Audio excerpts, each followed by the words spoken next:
आज के बड़ी खबर मध्य प्रदेश के शाजापुर से सरकार द्वारा ड्राइवर पर लागू किए गए नए हिट एंड रन कानून के विरोध में ट्रक और बस ड्राइवर संगठन सोमवार सुबह से सड़क पर उतर आए हैं, जिन्होंने नेशनल हाईवे से लेकर स्टेट हाईवे और अन्य सड़कें पूरी तरह से जाम कर दी थी, जिसे खुलवाने के लिए प्रशासन को खासा मशक्कत करनी पड़ी। वहीं ट्रकों के पहिए थम जाने से खाद्य सामग्री, पेट्रोल, दूध आदि कई तरह की रोजमर्रा की जिंदगी में आने वाले सामानों की किल्लत भी बढ़ गई। वहीं अपने गंतव्य पर जाने के लिए लोग बसों के इंतजार करते हुए नजर आए, लेकिन बसों के पहिए थमने से भी रास्ते में ही लोगों को रुकना पड़ा और कई दिक्कतों का सामना करना पड़ रहा है, जिसे देखते हुए कलेक्टर किशोर कुमार कान्याल ने ड्राइवर संगठन के सभी लोगों को मंगलवार सुबह कलेक्ट्रेट में बुलवाया और उनके साथ एक बैठक की,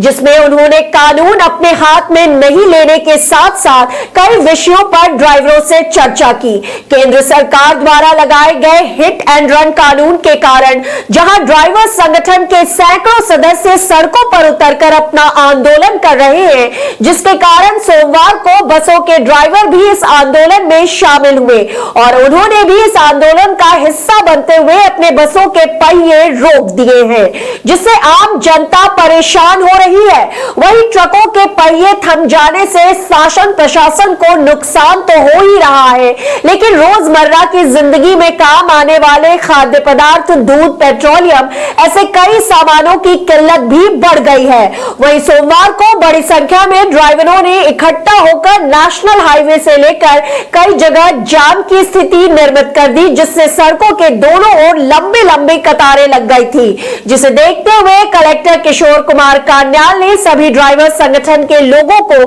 कलेक्ट्रेट सभा कक्ष में बुलवाया और उनके साथ एक बैठक की, जिसमें उन्होंने ड्राइवर संगठन के लोगों से कहा, आप अपना आंदोलन जारी रखें, लेकिन इस आंदोलन से किसी को किसी प्रकार की तकलीफ ना हो, इसका विशेष ध्यान रखें। आज हमने जो शाजापुर के विभिन्न वाहन चालकों, जिसमें बसेस के वाहन चालक थे, ट्रकर्स थे और छोटी गाड़ियों के भी थे, टैंकर्स के थे, उन सबके ड्राइवर्स को बुला के मीटिंग की थी, क्योंकि ये लोग अनऑर्गेनाइज्ड हैं, इनके पास भी कोई ऐसी संस्थागत चीज़ नहीं थी, कोई उसका एसोसिएशन हो। तो हमने जितने मैक्सिमम लोग आ सकते थे सबके साथ आज एक इंटरेक्शन किया, उनको शासन की जो मंशा है उनको बताया गया और उनके भी पक्ष को सुना, और हमने उनसे यही निवेदन किया है कि आप कोई भी चीज़ अपने डेमोक्रेटिक तरीके से कहिए, कोई समस्या नहीं है, ज्ञापन दीजिए, लेकिन कानून व्यवस्था को अपने हाथ में नहीं लेंगे। आप कोई वॉयलेशन नहीं करेंगे। आपके बीच में हो सकता है कुछ ट्रैक्टर तो घुस चुके होंगे जो बार बार आपको उकसाएंगे कि आप बसों को तोड़ो, गाड़ियों को तोड़ो, नुकसान पहुंचाओ, नारेबाजी ढंग से करो कि प्रशासन, पुलिस उकसे। तो मैंने इनको सावधान रहने के लिए बोला है और ये भी बोला है कि प्रशासन वरिष्ठ स्तर पर, कल जैसे चीफ सेक्रेटरी मैडम और डीजीपी ने भी बैठक दी थी, उन सबको आपके बिंदु बताए गए हैं और